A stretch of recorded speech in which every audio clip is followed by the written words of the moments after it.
मंगळवार दिनांक 17 सप्टेंबर 2024 ते गुरुवार दिनांक 3 ऑक्टोबर 2024 या कालावधीमध्ये पितृपक्ष असणार आहे। या व्हिडिओमध्ये मी तुम्हाला पितृपक्षाच्या बाबतीत जे प्रश्न आहेत त्या सर्व प्रश्नांची उत्तरे देणार आहे। व्हिडिओ संपूर्ण पहा आणि व्हिडिओ पाहत असताना कमेंट्समध्ये मला हे सांगा तुमच्या घरी पितृ नेमके कोणत्या तिथीला असतात। चला तर मग व्हिडिओला सुरुवात करते। नमस्कार मंडळी, मी शीतल आणि तुम्ही पाहताय दिल्लीकर मराठी। सर्वात पहिला प्रश्न हा विचारला जातो, आपल्या पितरांच्या श्राद्ध तिथी दरम्यान समजा आपल्या भावकीमध्ये कुणाचं निधन झालेलं असेल आणि आपल्याला सुतक असेल तर आपण आपल्या पितरांचा श्राद्धविधी करू शकतो का? तर नाही। आपल्याला समजा सुतक असेल आणि आपली पितरांची तिथीसुद्धा त्या सुतकामध्येच येत असेल तर आपण श्राद्धविधी करू शकत नाही। पितरांचा राहिलेला श्राद्धविधी आपण सर्वपित्री अमावस्येला करावा। सर्वपित्री अमावस्या ही तिथी त्यासाठीच असते की समजा संपूर्ण पितृपक्षामध्ये कोणत्याही कारणांमुळे आपल्याला जर आपल्या पितरांची तिथी करायला जमली नाही, म्हणजे पित्र घालायला जमलं नाही, श्राद्धविधी करायला जमला नाही, तर आपण पितरांच्या सगळ्यात शेवटच्या दिवशी म्हणजेच सर्वपित्री अमावस्येला त्यांचे पित्र करावे। आणि समजा तुम्हाला सर्वपित्री अमावस्या या तिथीला सुद्धा काही अडचण असेल तर मग सुतक संपल्यावर कोणत्याही एखाद्या तिथीला तुम्ही तुमच्या पितरांचे श्राद्धविधी पूर्ण केले तरी पण चालतील। दुसरा प्रश्न येतो मासिक धर्माविषयी। ऐन पितरांची तिथी आलेली आहे आणि आपल्या घरामध्ये एखाद्या महिलेला मासिक धर्म आहे आणि तुमचं कुटुंब विभक्त असल्यामुळे साहजिक आहे तुमच्या घरामध्ये एखादीच महिला असेल तर मग तिलाच सगळं काही स्वयंपाक वगैरे करावं लागतं आणि मग तिला मासिक धर्म असल्यामुळे मग पितरांची तिथी नेमकी कधी करायची की नाही हा प्रश्न तुमचा येत असतो। आपल्या घरामध्ये मासिक धर्माचे सगळे नियम पाळत असतील, म्हणजे घरामध्ये महिलेला मासिक धर्म आहे, मग त्यावेळेस तुम्ही देवाचं किंवा पितरांचं धार्मिक विधी असतील किंवा इतर ज्या आपण गोष्टी म्हणतो की त्या आपण मासिक धर्मात करू नये असे सगळे नियम जर तुम्ही पाळत असाल तर मग तुम्ही पितरांची तिथी सर्वपित्री अमावस्येला केली तरी पण चालेल किंवा मग तुम्हाला कोणत्याही गोष्टीला हात लावावा लागणार नाही। तुमच्या शेजारणीला, मैत्रिणीला किंवा नातेवाईक महिलेला तुम्ही त्या दरम्यान तुमच्या घरी बोलावू शकता आणि तिला सगळा स्वयंपाक करायला लावू शकता आणि जो काही नैवेद्य तयार होईल तो तुमच्या घरातील पुरुषांनी मग तुमच्या पितरांच्या नावाने तो ठेवावा आणि पितरांची तिथी पार पाडावी। तसं आपल्या चॅनेलवर मी मासिक धर्म आणि देवपूजा याबद्दलचा एक सविस्तर व्हिडिओ केलेला आहे, त्यामध्ये मी तुम्हाला काय सांगितलेलं आहे ते तुम्ही व्हिडिओतून पाहून घ्या। इथे मी तुम्हाला अगदी थोडक्यात सांगते। पूर्वीच्या काळी महिलांना इतक्या सुखसोयी नव्हत्या मासिक धर्मासाठी, जसं की आता आपण पॅड्स वापरतो, टॅम्पून्स वापरतो किंवा मेन्स्ट्रुअल कप वापरतो। त्यामुळे काय होतं, आपल्याला मासिक धर्म आहे की नाही ते पण समजत नाही आणि कोणत्याही प्रकारचे कपडे आपल्याला धुवावे लागत नाही। पूर्वीच्या काळी इतक्या सुखसोयी महिलांना नव्हत्या, काहीतरी कपडे वगैरे वापरावे लागायचे, तेच धुवून वाळवून पुन्हा पिरियड्ससाठी आपण ते वापरायचो। मग अशा दरम्यान साहजिक आहे त्या कपड्यांना महिलांचे हात लागायचे, ते धुवावे लागत असल्यामुळे, किंवा मग महिलांना या सुखसोयी नसल्यामुळे त्रास पण त्या काळात जास्त व्हायचा। आता आपण पॅड्स वापरतो किंवा इतर चांगल्या गोष्टी वापरतो, त्यामुळे साहजिक आहे आपल्याला पाळीमधला त्रास कमी होत आहे। पूर्वीच्या काळी महिलांनी या 4 दिवसामध्ये आराम करावा म्हणूनच हे नियम घातले गेले होते आणि आत्तासुद्धा तुमची जर मानसिक स्थिती तशी राहत नसेल, तुम्हाला त्या 4 दिवसांच्या काळात खूप जास्त त्रास होत असेल आणि भलेही त्रास होत नसेल पण तुमचं एक पारंपरिक पगडा असलेलं घराणं आहे, तुम्ही कितीही जीव तोडून सांगितलं की अहो आता असं काही राहिलेलं नाही आहे, आपल्याला हे नियम पाळण्याची अजिबात गरज नाही आहे, पण तुमच्या घरामध्ये कुणी तसं मानायला तयार नसेल तर उगीचच जीव तोडून सांगण्याचा प्रयत्न करू नका। तुम्हालाही काहीच हरकत नाही, 4 दिवस मस्तपैकी आराम करा आणि पितरांची तिथी जर त्या दिवशी होणार नसेल, तुम्हाला कोणी मदतीलाही येणार नसेल, आता प्रत्येकाची स्थिती वेगवेगळी असते, म्हणजे प्रत्येकजण खूप बिझी आहे आपापल्या जीवनशैलीमध्ये, तर तुम्ही सगळ्यात शेवटच्या दिवशी म्हणजे पितृपक्ष अमावस्येला, जिला आपण सर्वपित्री अमावस्या म्हणतो, त्या दिवशी निवांतपणे पित्र करू शकता, काहीच हरकत नाही। समजा तुम्ही एकत्रित कुटुंबात राहत असाल तर एकत्रित कुटुंब म्हटलं की एकापेक्षा जास्त महिला घरामध्ये नक्कीच असतात। त्यापैकी एखाद्या महिलेला मासिक धर्म असेल आणि त्या दरम्यान तुमच्या घरी पितरांची तिथीसुद्धा असेल तर तुमच्या घरामध्ये समजा मासिक धर्माचे नियमसुद्धा पाळले जातात, तर मग जिला मासिक धर्म आहे तिने स्वयंपाकाला हात लावू नका आणि बाकीच्यांनी पितरांचा स्वयंपाक करा आणि त्यांना त्याच तिथीला नैवेद्यसुद्धा दाखवा। पुढचा प्रश्न असा येतो, समजा यंदाच्या वर्षी आपल्या कुटुंबातल्या आपल्या घरातल्या एखाद्या व्यक्तीचं निधन झालेलं आहे, काही महिने फक्त त्याला झालेले आहे, वर्ष श्राद्ध व्हायचं अजून बाकी आहे, तर पितृपक्षामध्ये आपण आपल्या बाकी पितरांचे पित्र करू शकतो का, त्यांचा श्राद्धविधी करू शकतो का? बघा, जेव्हा आपल्या कुटुंबातल्या एखाद्या व्यक्तीचं निधन होतं तर संपूर्ण वर्षभर शक्यतो कोणत्याही प्रकारचे सणवार कोणत्याही प्रकारचे विधी केले जात नाही। त्या व्यक्तीचं वर्ष श्राद्ध होईपर्यंत वर्षभराचा दुखवटा पाळला जातो। त्यामध्ये घटस्थापना असेल, गणपती असेल, मोठे कोणतेही सण असतील तर मग आपल्या घरी ते केले जात नाही। आणि काही घरी नियम वेगवेगळ्या पद्धतीचे पाळले जातात, म्हणजे काही जण फक्त काही ठराविक महिने काही करत नाही, पण मग कुळाचारानुसार आपल्याला ज्या गोष्टी करायच्या असतात किंवा गणपती असतील तर खंड पाडू नये म्हणून मग गणपती पण बसवतात। पण शक्यतो नियम असाच पाळावा, जेव्हा आपल्या घरातली आपल्या कुटुंबातली आपल्या जवळची एखादी व्यक्ती मृत पावते तर तिचं वर्ष श्राद्ध होईपर्यंत आपण या गोष्टी करू नये। आणि खंड पडला तर आपण काही तो जाणून बुजून पाडत नाहीये, काहीतरी दुखवटा आपल्या घरामध्ये घडलेला आहे त्यामुळेच आपण ते सगळं पाळत असतो।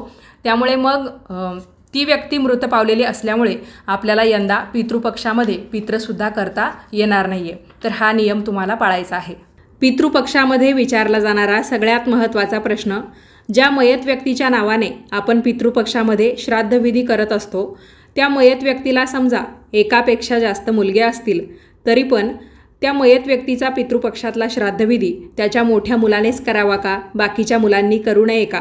तर बघा, असं काही नाही आहे। वडील तुमच्या सगळ्यांचे होते तर मग तुम्ही तुमच्या घरी म्हणजे वेगवेगळा श्राद्धविधी पितृपक्षात केला तरी पण चालेल, किंवा मग तुम्हाला शक्य असेल कोणत्याही एकाच मुलाच्या घरी तुम्ही सगळ्यांनी त्या दिवशी जमायचं आणि सर्वांनी खर्च करून त्या दिवशी तुम्ही पितरांचा स्वयंपाक करू शकता, अन्नदान करू शकता, किंवा तुम्हाला जे विधी त्या दिवशी करायचे असतात ते सगळे करू शकतात।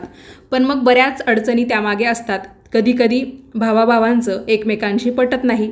दुसरं कारण म्हणजे एखादा भाऊ खेड्यात राहतो आणि काही शहरात राहतात, मग वेळेअभावी सगळ्यांना एकत्रित यायला शक्य नसतं। तर मग अशा वेळेस तुम्ही ज्याने त्याने आपापल्या घरी श्राद्धविधी केला, पितरांच्या नावाने पान ठेवलं, नैवेद्य दाखवला तरी पण चालेल। कारण कुळाचाराचा आणि पितृपक्षातील श्राद्धविधीचा एक नियम असाही आहे, समजा तुम्ही विभक्त झालेले नाहीये, तुम्ही काही भाऊ आहात आणि तुमच्या वाटण्या वगैरे काहीच झालेल्या नाहीये, फक्त तुम्ही नोकरी व्यवसायाच्या निमित्ताने जो तो सेपरेट राहत आहे, वेगळीकडे तुम्ही तुमची चूल मांडलेली आहे। अशा स्थितीमध्ये तुम्हाला जर तुमच्या पद्धतीने वेगळा असा कुळाचार करायची इच्छा असेल किंवा सेपरेट तुम्हाला पित्र घालण्याची इच्छा असेल तर तुम्ही तसंही करू शकतात। कारण बऱ्याच वेळा असं सांगितलं जातं, जर आपण फक्त काही कामानिमित्त वेगळीकडे राहतो, आपल्या घरी आपले आईवडील आहेत तर ते समजा घटस्थापनेचा घट बसवतात किंवा पितृपक्षातील सगळ्या गोष्टी करतात, मग आपण करण्याची काही गरज नाही। पण मग बऱ्याच महिलांना इच्छा असते की जरी आमच्या घरी करतात तरी पण मलाही ते करण्याची इच्छा होती, तर अशा वेळेस तुम्हीही केलं त्यांनीही केलं तरी पण कुठेच बिघडणार नाहीये। पुढचा प्रश्न असा विचारला जातो, पितृपक्षामध्ये ज्या तिथीला आपल्या घरी श्राद्धविधी केला जातो त्या दिवशी नेमकं आपण काय काय करायचं असतं?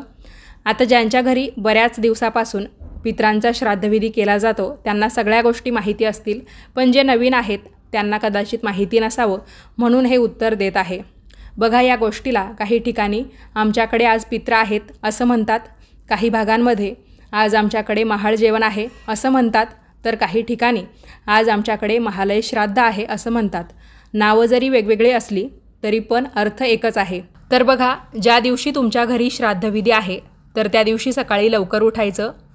ज्यांच्या वडिलांच्या नावाने ही पित्र आहेत तर मग त्या व्यक्तीने आणि त्याच्या बायकोने काहीच खायचं नसतं जोपर्यंत तुम्ही तुमच्या पितरांचं पान तुमच्या हाताने ठेवत नाही, त्यांना नैवेद्य दाखवत नाही, तोपर्यंत तुम्ही काहीच खायचं नसतं, उपवास करायचा असतो।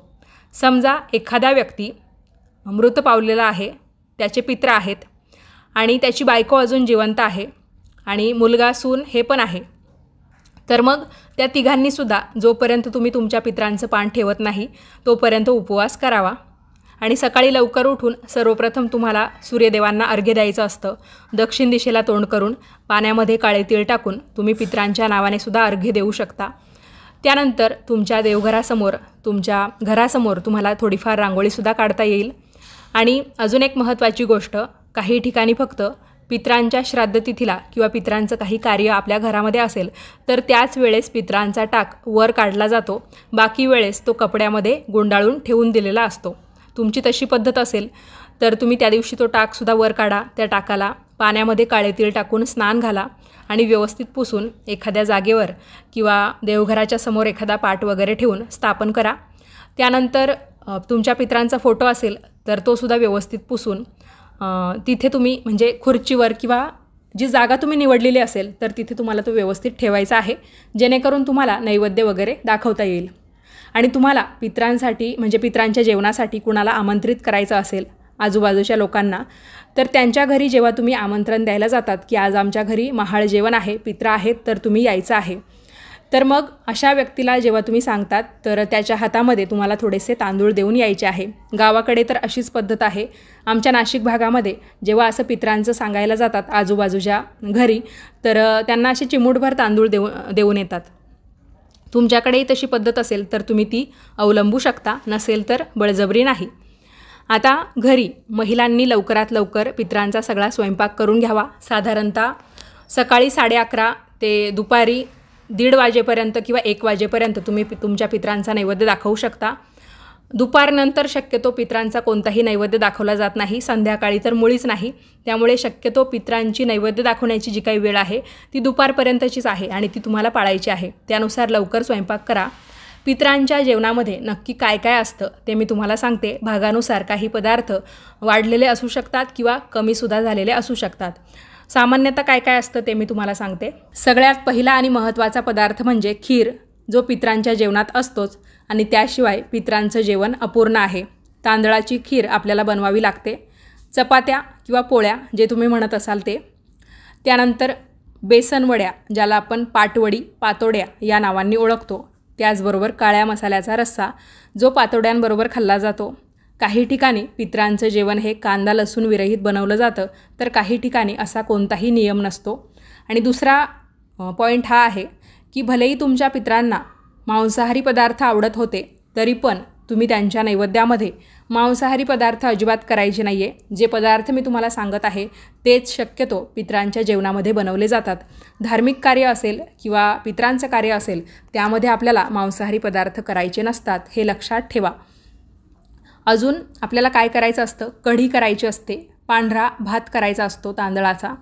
त्यानंतर अळूवडी, लाल भोपळा, ज्याला तुमच्याकडे चक्की किंवा डांगर या नावाने सुद्धा ओळखलं जात असेल किंवा गंगाफळ, काशीफळ या नावाने सुद्धा ओळखलं जात असेल. चक्की जी आहे ती प्लेन असते, तिच्यावर कोणत्याही प्रकारचे पट्टे नसतात. पण लाल भोपळा आणि चक्की जवळपास चवीला एकसारखंच लागतं आणि त्यांच्या बियासुद्धा एकसारख्या असतात. तर मग काही ठिकाणी चक्की बनवली जाते, काही ठिकाणी डांगर, ज्याच्यावर पट्टे असतात. एकतर हिरवा कलर असतो वरून किंवा मग पिकल्यानंतर थोडासा लालसरसुद्धा रंग होतो, अशा पद्धतीचं हे डांगर असतं. गवार, भेंडी, कारले, मेथीची भाजी, उडदाचा वडा, ज्याला आपण मेदूवडासुद्धा म्हणतो किंवा कुणी भज्यांप्रमाणे गोलगरगरीतसुद्धा वडे बनवतं. त्यानंतर आता काही गोष्टी अशा आहेत की ज्या बनवल्याच पाहिजे असं काही नाही. जर आपण काळ्या मसाल्याचा रस्सा आणि भात बनवतो तर वरण भात बनवलाच पाहिजे असं काही नसतं. त्याचबरोबर गोड पुरी बनवायची की नाही हे तुमच्यावर आहे, कारण खीरसुद्धा गोड पदार्थ म्हणून असते. आणि उडदाचा वडा आपण बनवत असू तर भजे पण आपण बनवलेच पाहिजे असं काही नाही. पण तुम्हाला हे सगळंच बनवायचं असेल, तुमच्याकडे पहिल्यापासूनच बनवतात, तर मी तुम्हाला सांगणारी कोण, फक्त एक माहिती म्हणून मी तुम्हाला सगळं काही सांगत असते. हे पदार्थ सामान्यतः पितरांच्या जेवणात बनवले जातात. आणि मीठ, लिंबू हे आपल्याला त्या ताटामध्ये सगळ्यात शेवटी वाढायचं असतं. जेव्हा आपण आपल्या घरी काही शुभ कार्य करतो, धार्मिक कार्य करतो, त्याचबरोबर कुणी आपल्याकडे पाहुणे येतात आणि जेव्हा आपण त्या पाहुण्यांसाठी जेवणाचं ताट तयार करत असतो तर त्या ताटामध्ये आपण सर्वात पहिल्यांदा मीठ वाढतो, लिंबू वाढतो आणि त्यानंतर बाकीचे पदार्थ वाढतो. त्या पद्धतीने इथे आपल्याला न करता पितृपक्षाची थाळी आहे म्हणून मीठ आणि लिंबू सगळ्यात शेवटी वाढायचं असतं. उलट क्रमाने सगळे पदार्थ वाढायचे असतात, हे लक्षात ठेवा. अजून एक महत्त्वाची गोष्ट म्हणजे जर तुम्ही पितरांच्या या श्राद्धविधीला तुमच्या घरी ब्राह्मणांना बोलवत असाल, ब्राह्मणांना अन्नदान करत असाल, तर मग त्यांच्या ताटामध्ये तुम्हाला मीठ आणि लिंबू वाढायचं नाही आहे. बाकी सगळे पदार्थ तुम्ही वाढू शकता. आणि जेव्हा तुम्ही तुमच्या पितरांना या सगळ्या पदार्थांचा नैवेद्य दाखवतात तर त्यामध्ये चपाती म्हणजे पोळी जी असते ना तर तिची संख्या तुम्हाला 3 ही ठेवायची आहे। अशुभ कार्य किंवा पित्रांचं कार्य यामध्ये 3 या संख्येला महत्त्व आहे। तर 3 चपात्या किंवा 3 पोळ्या तुम्हाला त्या ताटामध्ये एकदमच वाढून ठेवायच्या असतात। आणि जे आपण बनवतो भाज्यांमध्ये कारले असतील, भेंडी असेल किंवा गवारची भाजी असेल, तर या सगळ्या भाज्या अख्ख्या शिजवल्या जातात। म्हणजे नैवेद्यासाठी या भाज्या सेपरेट पण न कापता अख्ख्या शिजवण्याची पद्धत आहे। बाकी सर्वांना वाढण्यासाठी म्हणून तुम्ही त्या भाज्या चिरून कापून किंवा जसं आपण नेहमी बनवतो ना तशा पद्धतीने बनवू शकता। नैवेद्य तयार करून झाला की सर्वप्रथम तुम्ही तो केळीच्या पानावर वाढून घ्यायचा आहे। केळीचं पान नसेल तर पत्रावळीवर वाढा आणि हे दोन्ही तुमच्याकडे नसेल तर ताटामध्ये वाढला तरी पण चालेल। तर हे पित्रांचं पान तुम्ही नवरा बायकोने सर्वात प्रथम तुमच्या पित्रांच्या टाकासमोर किंवा फोटोसमोर ठेवून यायचं आहे। तुम्हाला त्यांना काही कपडे वगैरे तिथे अर्पण करायचे असतील तर तेही करू शकता आणि नंतर तुम्ही ते कपडे गोरगरिबांना दिले तरी पण चालेल किंवा तुमच्या घरी जो उपास करू म्हणून तुम्ही दुसऱ्या कुळाचा माणूस बोलवलेला असेल, एखादं जोडपं बोलवलेलं असेल, त्यांना तुम्हाला ते कपडे द्यायचे असतील तर त्यांनाही देऊ शकता। म्हणजे या दिवशी आपण अन्नदाना व्यतिरिक्त कपडे असतील, छत्री असेल किंवा चप्पल बूट असेल या गोष्टीसुद्धा दान करू शकतो। प्रत्येक भागात वेगवेगळी पद्धत आहे आणि ज्यांना एवढं सगळं करणं शक्य नसेल तर त्यांनी फक्त अन्नदान केलं, नैवेद्य दाखवला तरी पण चालतं। आता पित्रांचा जो काही नैवेद्य आहे तो आपण काही प्राण्यांना, पक्ष्यांना सुद्धा देऊ शकतो। जसं की आपल्या छतावर सुद्धा आपल्याला ताट ठेवता येईल कावळ्यासाठी म्हणून। आपल्याकडे गाय येत असेल तर गाईला सुद्धा आपण हा नैवेद्य देऊ शकतो। त्याचबरोबर कुत्र्यांना सुद्धा देऊ शकतो आणि मुंग्यांना सुद्धा थोडंफार आपण अन्न टाकू शकतो किंवा तुम्ही गव्हाच्या पिठामध्ये थोडीशी साखर मिक्स करून जिथे मुंग्या निघतात तिथे थोडी टाकून दिली पित्रांच्या नावाने तरी पण चालेल। अशा पद्धतीने हा नैवेद्य दाखवण्याची पद्धत आहे। आणि नैवेद्य दाखवल्यानंतर तुम्हाला काय करायचं आहे, अजून एक काम की पित्रांच्या नैवेद्यासाठी आपण जे अन्नपदार्थ बनवलेले असतात त्यांचा सुवास वरती पितृलोकात गेला पाहिजे किंवा पित्रांना तो वास गेला पाहिजे असं म्हणतात। तर मग काय करतात, गौरीचा एखादा तुकडा घेतला जातो। आपली जी गाईच्या शेणाची गौरी असते ना, तर ती गौरी घ्यायची, तिचा विस्तव तयार करायचा आणि तो विस्तव तुम्ही एखाद्या ताटामध्ये ठेवायचा आहे, एखाद्या भांड्यात ठेवला तरी पण चालेल। आणि त्या विस्तवावर तुम्हाला दही भात किंवा मग तूप भात हे पदार्थ टाकायचे आहे। आणि विस्तव गरम असल्यामुळे काय होतं, तो भात तूप त्याच्यावर जेव्हा जळायला लागतं तर त्याचा एक छानपैकी सुवास तयार होतो आणि तो आपल्या पित्रांपर्यंत पोहोचला जातो। आणि तो एकदा पोहोचला की त्यानंतर आपण घरामध्ये जेवण करायला मोकळे होतो असा त्याचा अर्थ होतो। अशा पद्धतीचं हे महाळ जेवण असतं। घरामध्ये जेव्हा मयत व्यक्तीचा मुलगा जेवायला बसतो तर मग त्याने सुद्धा जेवताना आपल्या पित्रांच्या नावाने थोडासा घास सुरुवातीला बाजूला काढून ठेवायचा आहे। म्हणजे चपातीचा एक तुकडा साईडला काढायचा, त्याच्यावर सगळे अन्नपदार्थ ठेवायचे आणि ताटाभोवती पाणी गोल फिरवून नंतर त्याने जेवण करायचं असतं। तर जेव्हा आपण देवाला नैवेद्य दाखवतो तेव्हा काय करतो, आपल्या ताटाभोवती जेव्हा आपण पाणी फिरवतो तेव्हा करंगळीच्या साईडने फिरवतो आणि ते घड्याळाचा काटा ज्या पद्धतीने फिरतो त्या पद्धतीने फिरवत असतो। आता इथे आपल्या पित्रांच्या नावाने आपण जेवत आहोत, पित्रांच्यासाठी आपण नैवेद्य दाखवलेला आहे, तर त्यावेळेस आपण आपल्या ताटाभोवती पाणी फिरवताना अंगठ्याच्या बाजूने फिरवायचं आणि ते उलट दिशेने फिरवायचं। म्हणजे घड्याळाचा काटा ज्या दिशेने फिरतो त्या दिशेने न फिरवता त्याच्या उलट दिशेने फिरवायचं आणि त्यानंतर जेवायला सुरुवात करायची। तुमचं जेवण एकदा झालं की त्यानंतर तुम्ही जो घास साईडला काढून ठेवलेला होता तो सुद्धा तुम्ही कुत्र्याला, गाईला किंवा एखाद्या मुक्या जीवाला खायला देऊ शकता। पुढचा प्रश्न होता भरणी श्राद्धाबद्दल। भरणी श्राद्धाबद्दल काहींच्या शंका आहेत, काहींचे गैरसमज आहेत, तर काहींना खरोखर प्रश्न आहेत। सर्व प्रश्नांची उत्तरं देते, तुम्हाला अगदी योग्य पद्धतीचं मार्गदर्शन होईल। तर बघा, भरणी श्राद्ध अशा व्यक्तींचं केलं जातं ज्या व्यक्तींचा मृत्यू झाला, त्यांचं पहिलं वर्षश्राद्ध झालं आणि वर्षश्राद्धानंतर आता पितृपक्षामध्ये त्यांचे पहिले पित्र आहेत। तर पहिले पित्र आहेत म्हणून ते भरणी नक्षत्र पाहून भरणी श्राद्धाच्या दिवशी करावे। यंदा आपल्याला ते 21 सप्टेंबर 2024ला शनिवारच्या दिवशी करायचे आहेत। आता त्या व्यक्तींचं एकदा पहिलं भरणी श्राद्ध झालं की त्यानंतर दुसऱ्या वर्षापासून ती व्यक्ती नेमकी कोणत्या तिथीला मृत पावली होती, तर ती तिथी पितृपक्षामध्ये कधी येते तर ते पाहायचं आणि त्या तिथीला तुम्ही दरवर्षी त्या व्यक्तीच्या नावाने पित्र करत जायचे। त्यानंतर ती तिथी बदलायची नाही, फक्त पहिले पित्र आहेत म्हणून ते भरणीला करायचे आणि दुसऱ्या वर्षापासून रेग्युलर तिथीला करायचे। आता यामध्ये काहींचं म्हणणं असं होतं की एखाद्या व्यक्तीला मृत पावून फक्त काही महिने झाले आहेत, अजून वर्षश्राद्ध व्हायचं बाकी आहे, तर म्हणून आपण भरणी नक्षत्राला किंवा भरणी श्राद्धाला त्यांच्या नावाने पान ठेवावं आणि एकदा की त्यांचं पहिलं वर्ष श्राद्ध आटोपलं की त्यानंतर येणाऱ्या पितृपक्षामध्ये आपण त्यांच्या रेग्युलर तिथीला त्यांचं पान ठेवत जावं. पण हे संपूर्णतः चुकीचं आहे. याचं कारण म्हणजे जेव्हा एखाद्या व्यक्तीचा मृत्यू होतो, जोपर्यंत त्याचं वर्ष श्राद्ध होत नाही तोपर्यंत त्याच्या आत्म्याला शांती मिळालेली नसते, त्याच्या आत्म्याला मुक्ती मिळालेली नसते, त्याचा आत्मा हा खालीच गुरफटत असतो असं आपलं धर्मशास्त्र सांगतं. त्यामुळे संपूर्ण वर्षभरात म्हणजे जोपर्यंत त्याचं वर्ष श्राद्ध होत नाही तोपर्यंत आपण दर महिन्याला त्याच्या नावचे महिने घालत असतो आणि हे तुम्हालासुद्धा माहिती असेल. त्यामुळे त्याचं भरणी श्राद्ध हे वर्ष श्राद्धानंतर करावं आणि त्यानंतर दुसऱ्या वर्षापासून रेग्युलर तिथीला तुम्ही त्यांची श्राद्धविधी किंवा श्राद्धतिथी पाळत जावी, त्या दिवशी पित्र करत जावे. यामध्येच एक शंका अशी विचारली जाते, मृत पावलेल्या महिलांचं भरणी श्राद्ध आपण करू शकतो का? आणि समजा जर ते केलं जात नसेल तर ते का केलं जात नाही याचं कारणसुद्धा सांगा. बघा, दोनच प्रकारच्या महिलांचं आपण भरणी श्राद्ध करू शकतो. एक म्हणजे जी महिला लग्नाच्या अगोदर म्हणजे अविवाहित म्हणून मरण पावलेली आहे आणि ती मरण पावल्यानंतर जेव्हा तिचं प्रथम वर्ष श्राद्ध होतं आणि त्यानंतर तिचे पहिले पित्र करण्याची जेव्हा वेळ येते तर पहिले पित्र आपण तिचे भरणी नक्षत्रावर म्हणजेच भरणी श्राद्ध म्हणून करू शकतो आणि त्यानंतर दुसऱ्या वर्षापासून ती मृत पावलेल्या रेग्युलर तिथीला करायला सुरुवात करू शकतो. याचं कारण म्हणजे काय, ती अविवाहित होती, ती तिच्या वडिलांच्या घरी राहत होती आणि तिला पती नव्हता म्हणून. आणि दुसरी अजून एक कोणती महिला की जी महिला सौभाग्यवती म्हणून मरण पावली, तिचे पती अजून जिवंत आहेत आणि तिचं वर्षश्राद्ध झालं आणि वर्षश्राद्धानंतर आता तिचे पहिले पित्र आपल्याला करायचे आहे म्हणून आपण ते भरणी नक्षत्राच्या दिवशी भरणी श्राद्ध म्हणून करावे आणि त्यानंतर दुसऱ्या वर्षापासून प्रत्येक वर्षी जोपर्यंत तिचे पती आहेत तोपर्यंत अविधवा नवमी म्हणजेच नवमी तिथीला आपण तिचे पित्र करत जावे. अशा दोन प्रकारच्या महिलांचं प्रथम भरणी श्राद्ध आपल्याला करता येतं. बाकी महिलांचं का करत नाही याचं कारण म्हणजे त्या विवाहित असतील, त्यांचे पतीसुद्धा गेलेले आहेत आणि पतीच्या तिथीलाच त्यांचंसुद्धा श्राद्ध आपसुकच होऊन जातं. म्हणूनच तर श्राद्धाला महालय असं म्हटलं जातं आणि महालय या शब्दाचा अर्थ असा होतो की पती आणि पत्नींचं एकत्रित केलेलं श्राद्ध म्हणजेच वडिलांच्या तिथीला मृत पावलेल्या आईचंसुद्धा श्राद्ध होऊन जातं.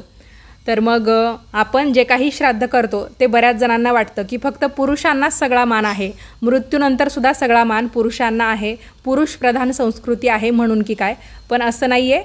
महालय या शब्दाचा अर्थ असा होतो की पती पत्नींचं एकत्रित केलेलं पितृश्राद्ध. आता शेवटच्या 2 प्रश्नांची उत्तरं देते आणि व्हिडिओ थांबवते. यात पहिला प्रश्न असा होता, पितृपक्ष पंधरवडा हा पितरांच्या कार्यासाठी ओळखला जातो. तर मग या 15 दिवसांच्या काळामध्ये आपण देवाधर्माच्या गोष्टी, व्रतवैकल्य हे सगळं करू शकतो का? हो, नक्कीच करू शकता. त्यासाठी तुम्हाला कोणत्याही प्रकारची अडचण नाही आहे. उलट आपल्या वाडवडिलांनी, पितरांनीच आपल्याला उत्तराधिकारामध्ये या गोष्टी दिलेल्या आहेत किंवा त्यांच्याकडूनच आपण हे सगळं शिकलेलो आहोत. आपला कुळाचार असेल, देवपूजा कशी करायची किंवा जी काही व्रतवैकल्य आपण करतो तीही आपल्याला त्यांच्याकडूनच माहिती झाली. म्हणजे मोठ्यांकडूनच आपण बऱ्याच गोष्टी शिकतो. त्यामुळे मग पितरांचं करायला काहीच अडचण नाही आहे. समजा तुम्हाला उपवास आहे, त्या दिवशीच तुमच्या पितरांची तिथीसुद्धा आहे आणि तुमचा पितरांच्या नावाने सुद्धा उपवास असतो जोपर्यंत नैवेद्य दाखवत नाही तोपर्यंत, आणि व्रतवैकल्यांचा सुद्धा उपवास आहे. तर मग हे दोन्ही सगळं कसं सांभाळायचं?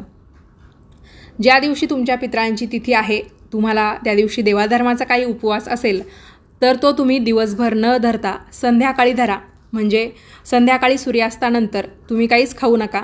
रात्रभर तुमचा उपवास होऊन जाईल. दुसऱ्या दिवशी तुम्ही तो उपवास सोडू शकता. दिवसभरात तुमच्या पितरांच्या नावाने तुम्हाला जे काही करायचं आहे ते सगळं करा. दुपारपर्यंत उपवास धरून दुपारी त्यांना नैवेद्य दाखवला की तुम्ही ते पितरांचं सगळं काही जेवण करायचं आहे आणि संध्याकाळी तुमचा देवाचा जो काही उपवास असेल तो तुम्ही सुरू करू शकता आणि दुसऱ्या दिवशी तो सोडू शकता. हा तुमच्यासाठी एक उत्तम मार्ग असू शकतो. आता शेवटचा प्रश्न, पितरांचे टाक आपल्या देवघरात ठेवावे की नाही? मला तुम्हाला एक गोष्ट विचारायची आहे. ज्या व्यक्तींनी आपल्याला सगळं काही दिलं, म्हणजे प्रत्येक व्यक्ती जन्माला येतो तर जणू काही आपल्याला जे काही जीवन लाभलेलं आहे, आपण ज्या काही गोष्टी कमावतो, तर हे एक भाड्याचं घर आहे असं आपण समजावं. कारण प्रत्येकजण मृत्यूनंतर या सगळ्या गोष्टी इथेच ठेवून जातो आणि पुढे त्याचं काय होतं हे आपणही प्रत्यक्ष पाहिलेलं नाही आहे. म्हणजे मृत्यूनंतर आत्म्याचा प्रवाससुद्धा असतो, हेही मी तुम्हाला एका व्हिडिओद्वारे दाखवलेलं आहे किंवा सांगितलेलं आहे. पण तरी आपल्याला ते खरोखर माहिती नाही की खरोखर पुढे असं होतं का, की फक्त आपल्या धर्मशास्त्राने आपल्याला या गोष्टी कुठेतरी लिखित स्वरूपात दिलेल्या आहे म्हणून आपण त्या मानतो. पण ते व्यक्ती जोपर्यंत हयात होते त्यांनी जे काही कमवलं, मग एक चांगल्या प्रकारचं वैभव असू शकतं, जमीन जागा असू शकते, किंवा आपल्या घरामध्ये त्यांनी आपल्यावर संस्कार केले, आपल्याला बऱ्याचशा चांगल्या गोष्टी उत्तराधिकारामध्ये दिल्या आणि ते निघून गेले आणि त्या व्यक्तींच्या आशीर्वादाने आपलं सगळं काही चालू आहे. तर मग आपण फक्त पितरांच्या तिथीला किंवा ज्या वेळेस फक्त पितरांचं कार्य आपल्याला करायचं आहे त्याच वेळेला आपण त्यांचे फोटो वरती का काढावे किंवा त्याच वेळेला आपण त्यांचे टाक वरती का काढावे, बाकी वेळेस आपण कपड्यामध्ये गुंडाळून कपाटामध्ये किंवा इतर ठिकाणी का ठेवून द्यावे, त्यांना देवघरामध्ये स्थान का देऊ नये. आपण मनुष्य प्राणी किती स्वार्थी आहोत हे याचं उत्तम उदाहरण आहे. उलट आपल्या सनातन संस्था या म्हणजे धर्मशास्त्राच्या गोष्टी सांगणारी एक वेबसाईट आहे, त्यांनी धडधडीतपणे हे सांगितलेलं आहे आणि ते सगळ्या गोष्टी अतिशय अभ्यासपूर्ण सांगतात की देवकार्याच्या अगोदरसुद्धा पितृकार्याला आपण प्राधान्य द्यावं. म्हणजे एखाद्या वेळेस आपण पितृकार्य पहिल्यांदा केलं आणि त्यानंतर देवपूजा केली, त्यानंतर देवांचं काही कार्य केलं तरी पण चालतं, पण पहिला मान आपण आपल्या पितरांना दिला पाहिजे. त्यामुळे आपल्या देवघरामध्ये पितरांचे टाक ठेवायला काहीच अडचण नाही आहे. आपणसुद्धा मंत्र म्हणताना असं म्हणतो, पितृदेवो भव मातृदेवो भव, म्हणजे आईवडिलांनासुद्धा देव माना. तर मग आपल्या देवघरामध्ये आपण नाही आपल्याला देवांच्या रांगेत त्यांना ठेवायचं, पण सगळ्यात खालच्या पायरीवर आपल्याला देवासमान असलेल्या आपल्या वाडवडिलांना आपण देवघरात ठेवून पूजलं तर काय बिघडणार आहे, याचं उत्तर तुम्ही मला द्यायचं आहे. आणि माझी म्हणजे तुम्हाला अजिबात बळजबरी नाही आहे. ज्यांना हे पटेल त्यांनी आपल्या देवघरामध्ये पितरांचे टाक ठेवायला सुरुवात करावी. कितीतरी घराणी अशी आहेत की ते चांगल्या पद्धतीने आपल्या देवघरामध्ये पितरांच्या टाकांनासुद्धा पूजतात आणि कोणत्याही प्रकारची अडचण त्यांना येत नाही. आणि ज्यांना असं वाटतं की मृत व्यक्तींचे टाक देवघरामध्ये ठेवू नये, पूजू नये, तर त्यांचा यामागे नेमका काय हेतू आहे किंवा त्यांनी नेमका काय गैरसमज करून घेतलेला आहे आणि खरोखर काही सबळ कारण असेल तर त्यांनी ते सुद्धा कमेंट्समध्ये नक्की सांगावं. ज्यांना माझी गोष्ट पटलेली असेल तर त्यांनी नक्की ते सांगा. आणि हे काही म्हणजे असं माझ्या मनाने किंवा उगीच तुमच्यावर लादायचं हा प्रकार नाही आहे, पण प्रॅक्टिकली तुम्ही विचार करून बघा की ज्या व्यक्तींनी आपल्याला सगळं काही दिलं तर त्यांच्याबाबत आपण मनुष्य प्राणी किती स्वार्थीपणे वागतो की फक्त गरज आहे त्याच वेळेस आम्ही तुम्हाला पूजणार, बाकी वेळेस आम्ही तुमच्याकडे पाहणारसुद्धा नाही. आणि एक प्रकारे पितृदोष लागल्यावर तर माणूस किती घाबरतो. तेव्हा जोपर्यंत एखादा व्यक्ती जिवंत आहे त्याच्याशी व्यवस्थितपणे वागा, त्याला काय हवं नको ते पहा, त्याच्या भावनांशी खेळू नका.